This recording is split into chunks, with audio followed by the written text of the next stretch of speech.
नमस्कार। देशकाल प्लस में आपका स्वागत है। मैं हूं मुकेश कुमार। दोस्तों, दुनिया हैरान है कि चीन इतना सोना क्यों खरीद रहा है। चीन पिछले 16 महीनों से लगातार सोने पर सोना खरीदता जा रहा है।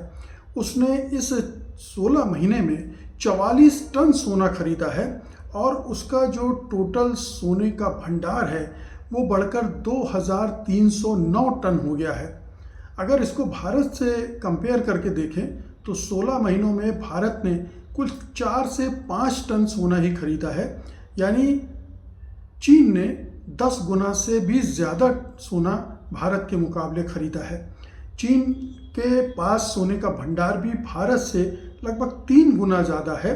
भारत का लगभग 880 टन सोना है और चीन का, जैसा मैंने बताया, 2309 टन सोना है। अब सवाल उठता है कि ये सोना खरीदने की धुन क्यों सवार है चीन पर, क्यों लगातार सोना खरीदा जा रहा है।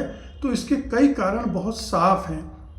मुख्य कारण है डॉलर से दूरी बरतना, डॉलर को कमज़ोर करना और अपनी मुद्रा को मजबूत करना, अपनी जो डिपेंडेंस है वो डॉलर पर कम से कम करना। अमेरिकी डॉलर और यूएस जो ट्रेजरी है, जिसके जो बॉन्ड्स हैं, उस पर वो अपनी निर्भरता इसलिए कम कर रहा है क्योंकि जो अमेरिका का मौजूदा शासन है या कोई भी राष्ट्रपति होता है वो दबाव बनाने के लिए सैंक्शन का इस्तेमाल करता है और सैंक्शन का इस्तेमाल करते समय वो उस देश की जो भी संपत्ति होती है, जो भी बैंकों में धन होता है, उसको फ्रीज कर देता है। और ख़ास तौर से डॉलर को फ्रीज करना आसान होता है। रूस के साथ अमेरिका और यूरोपीय देशों ने यही किया था और वहीं से एक अलार्म बेल पूरी दुनिया भर के देशों के लिए बज गया था। तो इसीलिए न केवल चीन ने सोना खरीदना शुरू कर दिया था, बल्कि जो दुनिया भर के दूसरे मुल्क हैं, उनके जो सेंट्रल बैंक हैं, उन्होंने भी सोना खरीदना शुरू कर दिया था। और जो सोने की कीमतों में इतना उछाल आया है उसकी भी सबसे बड़ी वजह यही है कि सेंट्रल बैंक्स ने सोना खरीदना शुरू किया था, ना कि इंडिविजुअल्स के सोना खरीदने से सोने की कीमतें इतनी बढ़ी थी। तो दुनिया भर के बैंक सोना खरीद रहे थे और सोने की कीमत में उछाल आ रहा था। ये और बात है कि पिछले 6 हफ्तों में सोने की कीमतें लगातार गिरती रही हैं। हालांकि वो इतनी ऊपर पहुंच गई थी कि ये गिरना भी कोई बहुत बड़ा गिरना नहीं है और ये माना जा रहा है कि फिर आगे भी ये रफ्तार पकड़ सकता है बढ़ोतरी की। तो एक तो ये है कि जो अमेरिकी दादागिरी है उससे बाहर निकलना, उसके वो जो सैंक्शन लगाता है और सैंक्शन के साथ डॉलर फ्रीज कर देता है, आपका बैंक अकाउंट फ्रीज कर देता है, उससे बचना है। तो एक बड़ा कारण चीन भी इसलिए कर रहा है, दुनिया के दूसरे देश भी ऐसे कर रहे हैं।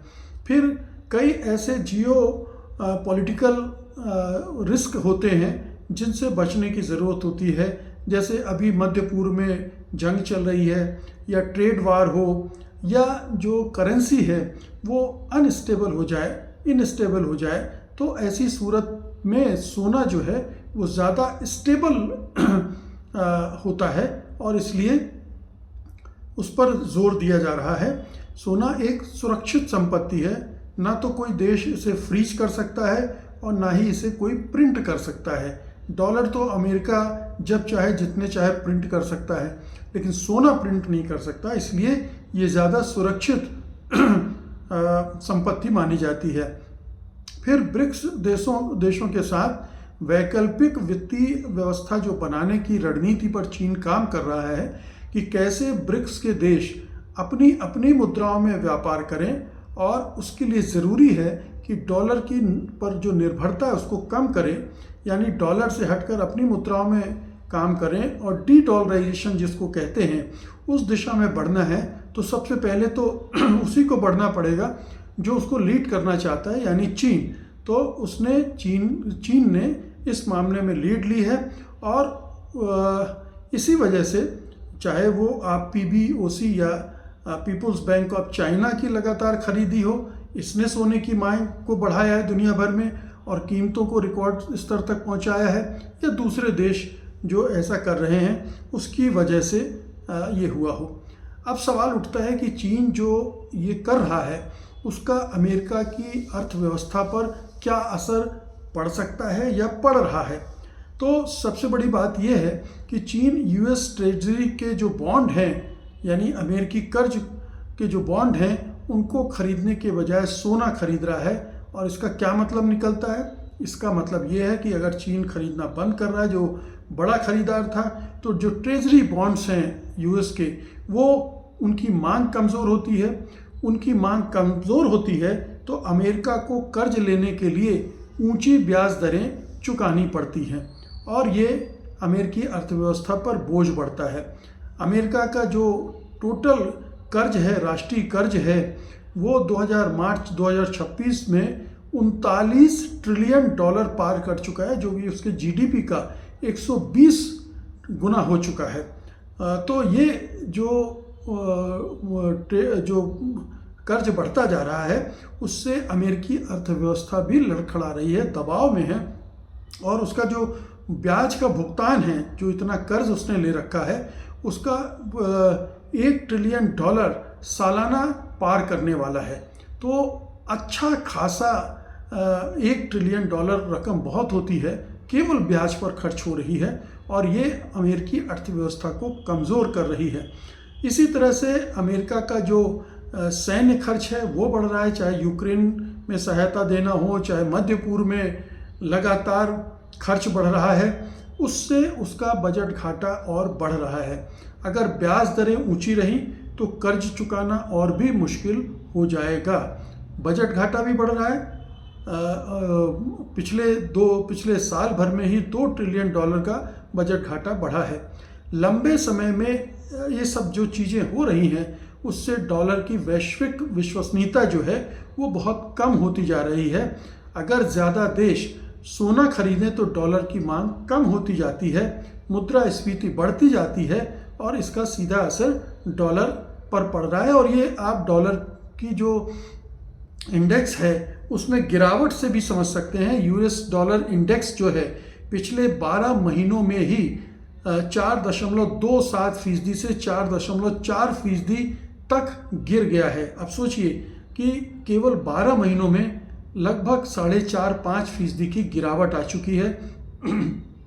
और नवंबर 2024 के आसपास डॉलर का जो इंडेक्स था वो 104-108 के स्तर पर था, लेकिन मार्च 2026 में ये गिरकर 99.4 टू 99.7 पहुंच गया है और कुछ समय के लिए 96 तक गिर गया था। पिछले कुल 16 महीनों में ये 5 से 9% की नेट कमज़ोरी डॉलर में देखी गई है और सोने की कीमतें बढ़ने इसका एक बहुत बड़ा कारण है डॉलर की कमज़ोरी का। डॉलर की मांग कितनी घटी है इस पर भी गौर करना चाहिए। 2001 में जो डेटा कहता है, IMF offered data, global foreign exchange reserve में यूएसडी का जो हिस्सा है वो ये बताता है कि 2001 में 71 से 72% फॉरेन एक्सचेंज में डॉलर का हिस्सा होता था। इसके बाद 2020 तक गिरते वो 59 से 61% हो गया और 2025 के Q2 में ये 56.32% तक गिर गया, जो 30 साल का सबसे कम था। बीच में 2025 के अंत में थोड़ा सा सुधार हुआ 56.9%, लेकिन ये लंबे स्थिर नहीं रहेगा और लगातार गिरता जाएगा। तो ये चीन की खरीदारी के मतलब बहुत साफ हैं, अमेरिका पर निर्भरता कम करना और अमेरिका के डॉलर पर चोट करते जाना, उसको कमज़ोर करते जाना ताकि वो अंतर्राष्ट्रीय करेंसी के रूप में रह ही ना जाए, उसकी डिमांड कम होती जाए। उसकी डिमांड कम होगी तो अमेरिका अर्थव्यवस्था कमज़ोर होगी, उसकी ब्याज दरें बढ़ेंगी, ब्याज की दरें बढ़ने से उसका बजट घाटा बढ़ेगा और इस तरह से अमेरिकी अर्थव्यवस्था को कमज़ोर करने का ये खेल चीन बखूबी खेल रहा है। और अगर डी-डॉलराइजेशन की प्रोसेस बाकी देशों ने भी शुरू कर दी तो अमेरिकी अर्थव्यवस्था को गिरने में, कमज़ोर होने में 5-7 साल से ज़्यादा नहीं लगेंगे। बहुत बहुत शुक्रिया आपका। धन्यवाद। नमस्कार।